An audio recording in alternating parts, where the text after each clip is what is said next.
ನೋಡಿ ಚಿಕನ್ಗೆ ಲೇಯರ್ ರೀತಿಯಲ್ಲಿ ಕಟ್ಸ್ ಅನ್ನ ಹಾಕಿದ್ದೀನಿ. ಕೆಂಡ ರೆಡಿ ಆಗಿದೆ. ಹಾಯ್ ಎಲ್ಲರಿಗೂ. ನೋಡಿ ಇವತ್ತು ನಾನು ಗ್ರಿಲ್ ಸ್ಟ್ಯಾಂಡ್ ತಂದಿದ್ದೀನಿ, ಹಾಗೆ ಫುಲ್ ಚಿಕನ್ ಅನ್ನ ತಂದಿದ್ದೀನಿ. ನಾನು ಇವತ್ತು ಅಲ್ಫಾಮ್ ಚಿಕನ್ ಅನ್ನ ಮಾಡ್ತಾ ಇದ್ದೀನಿ. ಫಸ್ಟಿಗೆ ಈ ಚಿಕನ್ ಅನ್ನ ಕಟ್ ಮಾಡುವ. ಅದಕ್ಕಿಂತ ಮುಂಚೆ ನನ್ನ ರೆಸಿಪೀಸ್ ಎಲ್ಲ ನಿಮ್ಗೆ ಇಷ್ಟ ಆಗ್ತಾ ಇದೆ, ವಿಡಿಯೋಗೊಂದು ಲೈಕ್ ಕೊಡಿ, ಹಾಗೆ ವಿಡಿಯೋವನ್ನ ಫ್ರೆಂಡ್ಸ್ ಜೊತೆ ಫ್ಯಾಮಿಲಿ ಜೊತೆ ಎಲ್ಲ ಶೇರ್ ಮಾಡಿ. ಚಿಕನ್ ಅನ್ನ ಕಟ್ ಮಾಡುವ.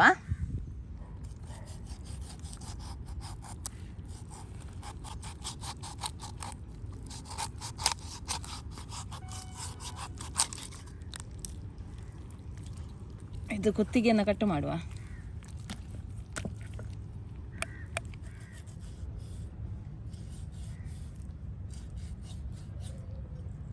ನೋಡಿ ಚಿಕನ್ಗೆ ಲೇಯರ್ ರೀತಿಯಲ್ಲಿ ಕಟ್ಸ್ ಅನ್ನ ಹಾಕಿದ್ದೀನಿ. ಈಗ ಚಿಕನ್ ಅನ್ನ ವಾಶ್ ಮಾಡುವ.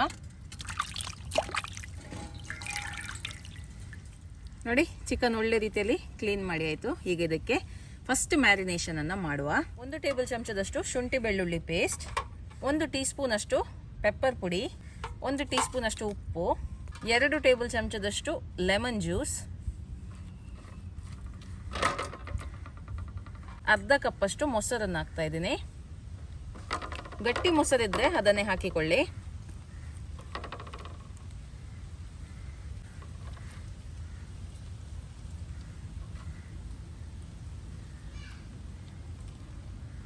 ಈಗ ಚಿಕನ್ ಅನ್ನ ಒಳ್ಳೆ ರೀತಿಯಲ್ಲಿ ಕೋಟ್ ಮಾಡುವ. ಇದು ಬಂದ್ಬಿಟ್ಟು ನಮ್ದು ಫಸ್ಟ್ ಮ್ಯಾರಿನೇಷನ್.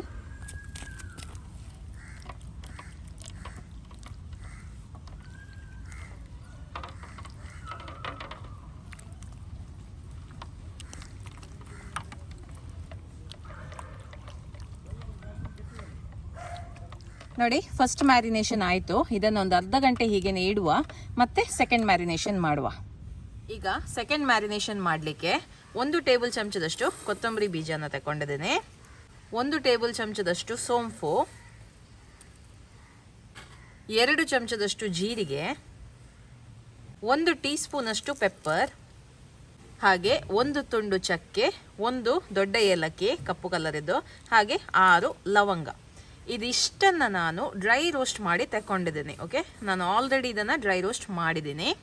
ಅದಾದ ನಂತರ ಇದಕ್ಕೆ ನೋಡಿ 1 ಮೀಡಿಯಂ ಸೈಜಿದ್ದು ಟೊಮೆಟೊ, 1 ಕೈ ಮುಷ್ಟಿಯಷ್ಟು ಕೊತ್ತಂಬರಿ ಸೊಪ್ಪು, ಹಾಗೆ 1 ಚಿಕ್ಕ ಈರುಳ್ಳಿ, ದೊಡ್ಡದಾದರೆ ಅರ್ಧ ಮಾತ್ರ ಹಾಕಿಕೊಳ್ಳಿ, ಜಾಸ್ತಿ ಬೇಡ ಈರುಳ್ಳಿ, ಹಾಗೆ 5 ಹಸಿಮೆಣಸಿನಕಾಯಿನ ತಗೊಂಡಿದ್ದೀನಿ. ಈಗ ಇದಿಷ್ಟನ್ನು ಕೂಡ ನೈಸಾಗಿ ಗ್ರೈಂಡ್ ಮಾಡಿ ತರುವ. ಮೊದಲಿಗೆ ನೀವು ಈ ಸ್ಪೈಸಸನ್ನು ಪುಡಿ ಮಾಡ್ಕೊಳ್ಳಿ ಮಿಕ್ಸಿಯಲ್ಲಿ.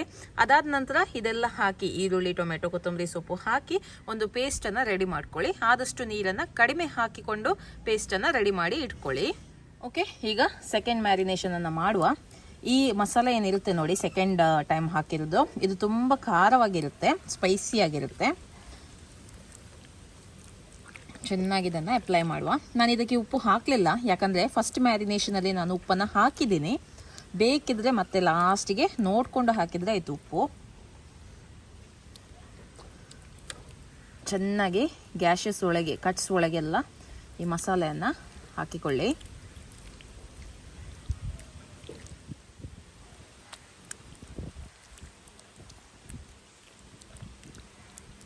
ಮಸಾಲೆ ಏನಿದೆ ನೋಡಿ, ಅದು ತುಂಬಾ ಸಿಂಪಲ್ ಮಾಡಲಿಕ್ಕೆ.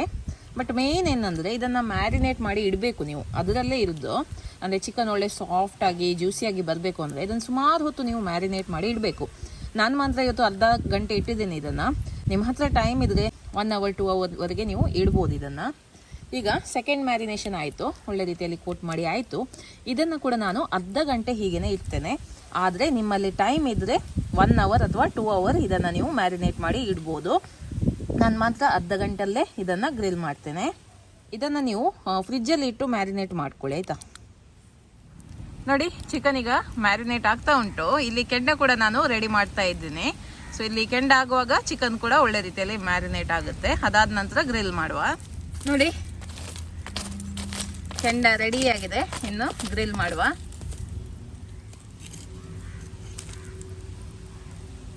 ಸುಮಾರು ಅರ್ಧ ಗಂಟೆ ಇದನ್ನು ಗ್ರಿಲ್ ಮಾಡಬೇಕಾಗುತ್ತೆ ಕೆಂಡದಲ್ಲೇ ಮಾಡೋದಾದರೆ. ಓಕೆ, ನಾನು ಸ್ವಲ್ಪ ಈಗ ಎಣ್ಣೆಯನ್ನು ಹಾಕ್ತಾಯಿದ್ದೀನಿ. ಬಟರ್ ಇದ್ದರೆ ಬಟರನ್ನು ಹಾಕ್ಬೋದು, ಒಳ್ಳೆಯದಾಗುತ್ತೆ. ನಾನು ಮಾತ್ರ ಇವಾಗ ತೆಂಗಿನೆಣ್ಣೆ ಹಾಕ್ತಾಯಿದ್ದೀನಿ ಅಷ್ಟೇ. ಸ್ಲೋ ಕುಕ್ ಆಗಬೇಕು, ಗಡಿಬಿಡಿ ಮಾಡಲಿಕ್ಕಿಲ್ಲ ಇಲ್ಲಿ. ಈಗ ಜಸ್ಟ್ ಒಂದು ಪೀಸ್ ಕಟ್ ಮಾಡಿ ನೋಡುವ, ಲೆಗ್ ಪೀಸನ್ನೇ ಕಟ್ ಮಾಡುವ. ಆಹಾ ನೋಡಿ, ಲೆಗ್ ಪೀಸ್ ಒಳ್ಳೆ ರೀತಿಯಲ್ಲಿ ಬೆಂದಿದೆ. ಚಿಕನ್ ನೋಡುವಾಗಲೇ ಗೊತ್ತಾಗುತ್ತೆ, ಒಳ್ಳೆ ಸಾಫ್ಟ್ ಆಗಿದೆ, ಒಳ್ಳೆ ರೀತಿಯಲ್ಲಿ ಬೆಂದಿದೆ ನೋಡಿ, ಗೊತ್ತಾಗುತ್ತೆ. ಈ ಥರ ತೆಗೆಯುವಾಗಲೇ ನಿಮಗೆ ಗೊತ್ತಾಗುತ್ತೆ ಚಿಕನ್ ಎಷ್ಟು ಒಳ್ಳೆ ರೀತಿಯಲ್ಲಿ ಬೆಂದಿದೆ ಅಂತ. ಓಕೆ, ಟೇಸ್ಟ್ ಮಾಡೋ ಸಮಯ. ಓಕೆ, ಲೆಗ್ ಪೀಸನ್ನು ಟೇಸ್ಟ್ ಮಾಡ್ತಾ ಇದ್ದೀನಿ.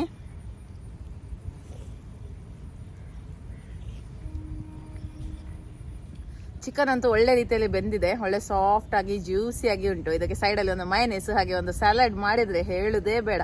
ಓಕೆ, ನೀವು ಕೂಡ ಇದೇ ರೀತಿ ಚಿಕನ್ ಆಲ್ಫಾಮ್ ಅನ್ನ ಮನೆಯಲ್ಲಿ ಟ್ರೈ ಮಾಡಿ ನಿಮ್ಮ ಅಭಿಪ್ರಾಯವನ್ನ ನನಗೆ ತಿಳಿಸಿ. ಓಕೆ, ಬಾಯ್.